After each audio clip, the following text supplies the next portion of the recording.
$1,000 for you, courtesy of the Buzzard bookie in about 10 minutes. And then I'm going to be talking to actor Ed Begley Jr. Very excited to talk to him. Big fan. He's got a memoir out called, it's got a long title.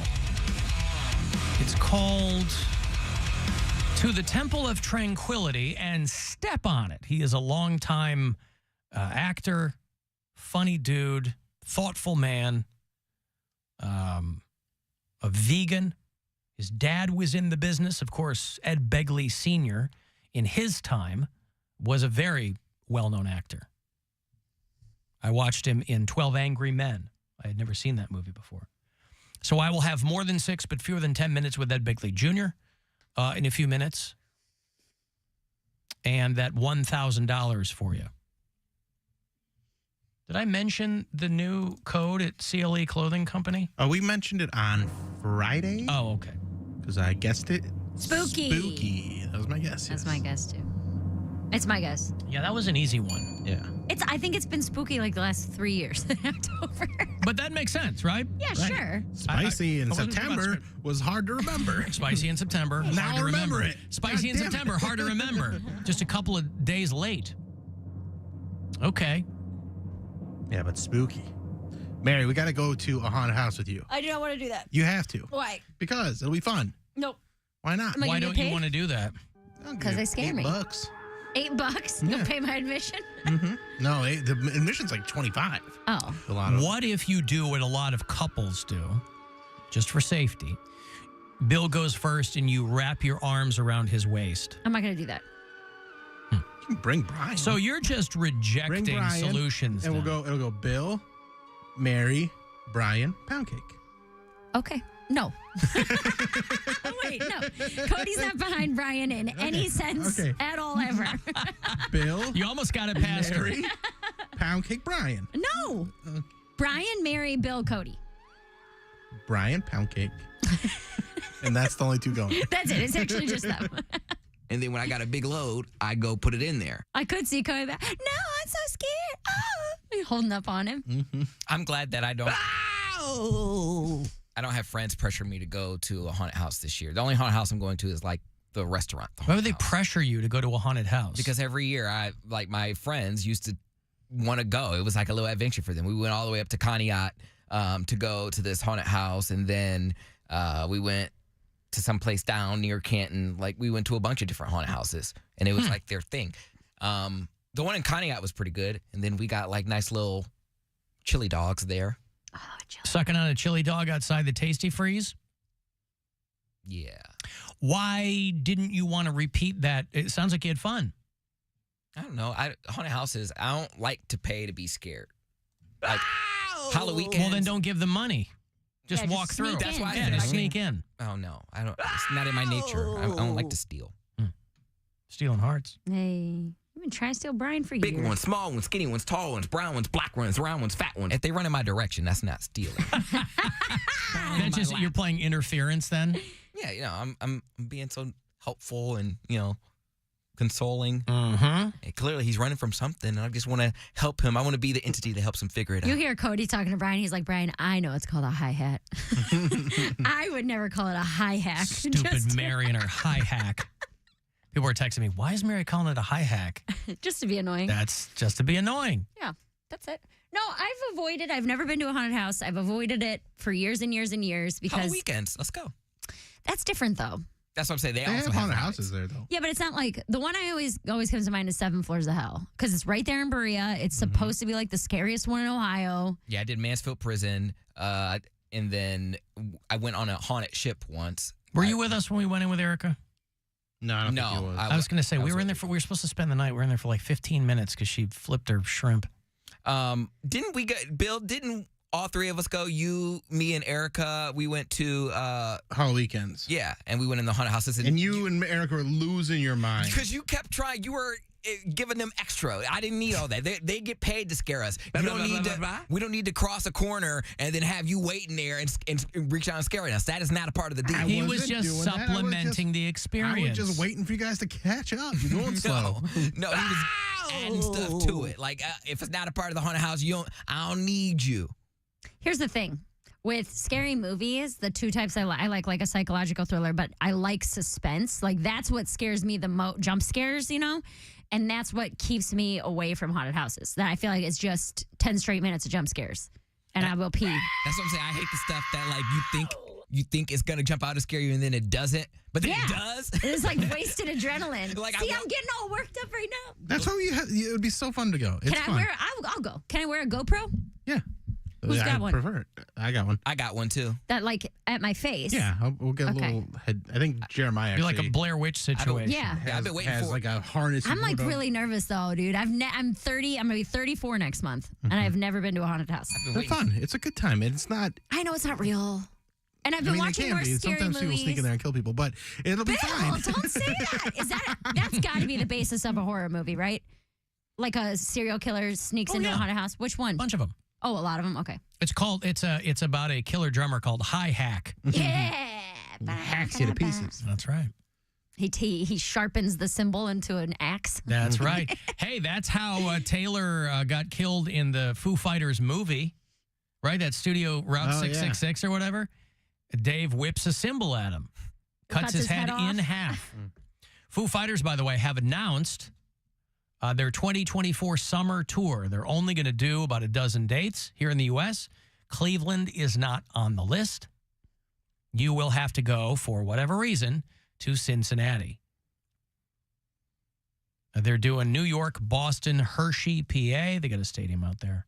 They're doing stadiums this time. Cincinnati, I mean, we have a stadium. I know, but I'm saying last time they were in Cleveland, they did Romo Fijo, yeah. But now if they're doing stadiums, I understand why they're doing less dates because people will travel. Yeah, but I mean, what yeah, are we they dicks should around here. I mean, they should come here. I agree, but Cincinnati, Minneapolis, Denver, San Diego, 2 nights in L.A. and New York, Portland, Seattle. Rotating cast of characters in the support slots. They'll have the Pretenders, the Hives, Wolfie Van Halen, Alex G. I don't know who that is. Is that Bo Matthews' kid? No, it's Alex Angelo. Oh. I don't know. Ladies and gentlemen, though. Foo Fighters. They're going to play the Great American Ballpark down there in Cincinnati. It'll be the 25th of July, their summer tour. Those tickets will go on sale very soon. They are in Phoenix tonight. And they're touring pretty, through December. Then they'll go overseas. But they set those summer dates. But they've got a really good, fun, rotating cast of opening bands. Like Wet Leg and the Breeders and Teenage Jeans and just like cool bands. Pretenders, boy, you got to give it up for them. Chrissy Hind and those guys, they were kind of off the radar for a while. Then they come back, new album. They're opening the Guns N' Roses tour, going out with the Foo Fighters. If you hang out long enough, everybody's like, yeah, come on out. I mean, GNR are kind of more their contemporaries, but who doesn't love Chrissy Hind and the Pretenders? I got money here for you, and I want to talk to Ed Begley Jr. about his new book. It is $1,000. It is a chance for you to grab some cash here, courtesy of the Buzzard Bookie. You have plenty of chances to win. It's only the second day back with handing this money out. So be listening for these keywords, and good luck. This is your chance to bet with the Buzzard Bookie and win $1,000 now. Enter this nationwide keyword at WMMS.com. Win. That's win. Enter it now at WMMS.com. More than 6, but fewer than 10 minutes. With somebody on the phone. I want to talk to Ed Begley Jr. This guy, you've seen him in 1,000 films. You've seen him in television shows, movies going back as far as anyone can recall. The memoir is called To the Temple of Tranquility and Step on It. Ed. Good to talk to you, Alan. How's your health these days? How you feeling? Very good. You might have heard I got diagnosed with Parkinson's a few years ago, but nowadays you can do very well. There's no good time to get a diagnosis like that, but this is a better time to get it today because they have wonderful treatments. A good neurologist will probably put you on some form of dopamine, and that can keep things at bay for a while. And then for extra credit, I strongly suggest anyone or a family member that has it to do rigorous exercise every day. That's one of the best things you can do for it, I find. Eat well, good exercise. And then for extra credit, I've done like glutathione and NAD, hyperbaric chamber, stem cells, all that stuff can help too. And it certainly helped me. On that front, I've always thought of you just because of your lifestyle and how you've tried to kind of convey that to other people. You probably had a really good starting point with living as healthily as you have. Definitely. I've been in very good health the first 65 years of my life. Back in 2004, there were some things happening we didn't quite understand, but I rode my bike up the hill to Mulholland every day, rode around Franklin Canyon Lake and back home, and that's a steep climb, but I just did it. And it got harder and harder. I thought, well, I guess I'm getting older. And finally, in 2016, I got the diagnosis, but here it is 7 years later, and I'm feeling great. And nowadays, I really think for a lot of people, certainly with the great work that Michael J. Fox is doing with this ailment, I think the cavalry is coming, and they're coming soon. So people can hang in there and stay healthy, get plenty of exercise. You got a shot. You know, talking about this book, for anyone in Hollywood to write a book, I'd be hard-pressed to think of anyone else who could probably fill volumes of books with the richness of their life and their work. Was it difficult to winnow everything down into a book? It started innocently enough with my daughter, who was then 22. This is 2 years ago, 24 years old now. She said, let me come in with my smartphone. I want to record your whole life in Hollywood, your long life in Hollywood, at least as much as my data plan and battery life will accommodate. So she started doing that. Then she would be unavailable the next day, the next week. And so I went, some stuff, I got to write it down before I forget it. I got to write this stuff down before I forget it. My daughter gets it on her phone because she wanted it just for like she and her brother and sister and for my grandkids. She wanted to have it recorded for that. I went, wow, maybe there's something even more than that here. I started writing it on my computer, and that's when it happened. The keyboard became like a Ouija board, but a Ouija board that was real and actually did something and worked. Right. You know, I'd start writing about I went to Valley College with my friend James Jeremias, and we studied cinematography. But then I remembered, wait a minute, we also went up one day to visit his friend David Kurland up in the road to Simi Valley, and he lived in a tree house next door to a saloon, and we smoked a joint with a family that lived up the hill. But that saloon was actually not a real saloon, but it was part of the Spahn Ranch. And that was Charles Manson I just smoked a joint with. Right. You're the Manson family. You're like Zelig. I'm exactly like Zelig. That's what I say in the book, too. You know, I'm like Zelig or Chauncey Gardner or Forrest Gump. I'm at all these important events, and how the hell did he get there is what most people are thinking, including me. I was flying back from Las Vegas and looking for a movie to watch. And I realized I had never watched 12 Angry Men. And so I watched 12 Angry Men, which has your dad in this. He's one of an amazing array of characters in it. Was that kind of implanted in you at a young-ish age? You're like, well, maybe that's something I'd like to do. Was it coincidental that your dad had been an actor and you went into it? How did that lay out for you?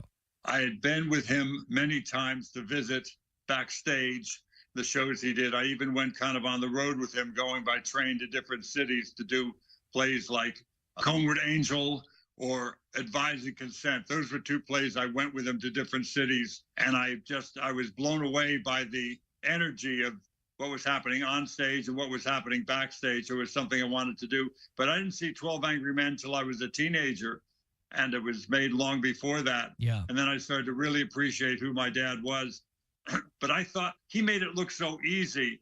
I thought, I want to do that. Wake me when I'm famous. Dad, get me a job on Wagon Train. Get me a Gunsmoke. I want a Perry Mason. Right. And not just a guest part. I want to be a regular, for God's sake. Get me a regular. Thank God I never said that to my father. He would have whacked me one. But I thought it, and had I gotten that kind of opportunity, I wouldn't have appreciated it. So finally I started to study as an actor. And then by no small coincidence, that's when I began to work and continued to study. And to this day, I continue to study so I can get better at my craft. I'll tell you what, it must be gratifying for 50 people to be able to come up to you and mention 50 different things that they love you in, whether it's St. Elsewhere or Arrested Development or I mean, I grew up in Chicago, and I remember loving the Late Shift movie, and you played Rod Perth, who I knew from the papers because he was the big boss at Channel 2. Right. I love Rod. I get this. All these He's a connections. friend of mine. We had lunch the other day. Yeah. Yeah. Wonderful. All these connections you have with these characters and people's lives, it must be great to look back on a body of work like that and have all these different touchstones for people. I'm very, very lucky to have done those things and somehow at age 74 continue to work. I'm kind of pleasantly surprised at it all. So don't tell them. I'm begging you. Yeah. I want to keep working. I've been fooling them so far, pal. So don't let on to anybody, Alan. Well, I think you've always had a great sense of humor about it, too, because your name, way before anybody else was talking about electric cars or sustainable living, Ed Begley Jr. I remember seeing you on Larry Sanders kind of poking fun at that, you know. Right. What a great show that was. Fantastic. And again, as a younger guy, you getting your arm pulled off in Cat People haunted me, and I couldn't stop watching it as a kid. It's still, to this day, one of my favorite scenes in a movie. It's just fantastic. And there was no CGI back then. They did it mechanically. They did it right on camera. They had like Karo syrup and some red food coloring. Yeah. And they had like rubber bands that they pulled apart that looked kind of like the tendons or the sinew of the body as the cat ripped my arm off. It was all done without CGI, and it looked really good. It was all practical effects, and it was wild. Exactly. And, yeah, right. Exactly. I could talk to you for a couple of hours, but I know you've got to move on. But, you know, when it comes to people who are walking the walk with respect to things like sustainability, and I think of you and James Cromwell as two guys who are walking the walk and talking the talk, and to be able to combine that advocacy with the kind of career you've had I think is just fantastic. Well, that's a big deal to put me in the same sentence as Jamie Cromwell. He's a dear friend of mine. What an actor. What an activist. I will happily take that association, and thank you for it, my friend. Thank you. Thank you. The book is called To the Temple of Tranquility, and step on it. If there was anybody who was going to write a book, this thing could be 1,000 pages long, and you'd want to read the whole thing. Ed Begley Jr.'s book. It's out now, Ed? It's out right now today. It started just a few hours ago. I appreciate your time. I'm always a fan. I'm always excited to see what you do next, and continued good health to you, sir. You too, buddy. Thanks again, man. More than 6 but fewer than 10 minutes. With somebody on the phone. There's Ed Begley Jr. That book is called To the Temple of Tranquility, and step on it. And he's always in something. That movie Amsterdam that was out not long ago, he's in that. He's in one of the CBS sitcoms called Not Dead Yet. That's pretty entertaining. And you can throw a dart at something, and if he's in it, it's going to be great. I got a break here. If you want to send a text for anything, 35192.